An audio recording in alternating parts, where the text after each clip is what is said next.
এমন সুস্বাদু জিভে জল আনা ডিমের কারি আপনি লুচি, পরোটা, পোলাও, লুচি যে কোনো কিছুর সাথে একদম আঙুল চেটে পুটে খাবেন। কি দেখে কি ভালো লাগছে তো?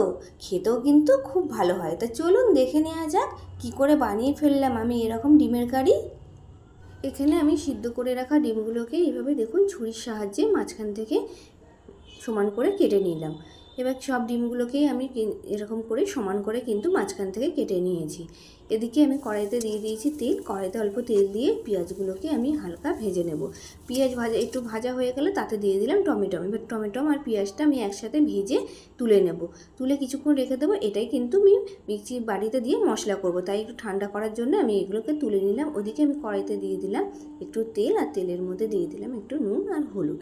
এবার দেখুন ডিমগুলোকে আমি এইভাবে ভেজে নিলাম। ডিমগুলোকে কিন্তু আমি উল্টে দিয়েছি, সোজা করে দিইনি।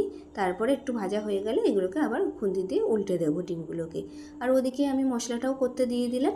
ওদিকে আমি মশলা করতে করতে আমার দেখুন ডিমগুলো সব ভাজা হয়ে গেছে। এবার আমি এক এক করে ডিমগুলোকে তুলে নিয়ে নেব। দেখুন এখানে আমি ডিমগুলোকে কিন্তু সব লাল লাল করে সুন্দর ভেজে নিয়েছি। এবার ওই কড়াইতে আমি দিয়ে দেবো গোটা গরম মশলা আর দেবো সাদা জিরে। দেওয়ার পরে এবার সেই বেটে রাখা মশলাও আমি তাতে দিয়ে দিলাম। এবার পরিমাণ মতো নুন, হলুদ, একটু ধনে গুঁড়ো, জিরে গুঁড়ো আর লঙ্কার গুঁড়ো দিয়ে আমি এটাকে একটু ভেজে নেব। মশলাটাকে ভেজে কষিয়ে নেব। দেখুন এখানে আমি মশলাটাকে ভালো করে কিন্তু ভেজে নিচ্ছি। ভেজে একটু যেই কষে গেল মশলাটা, এরপরে আমি এতে জল দিয়ে দেব।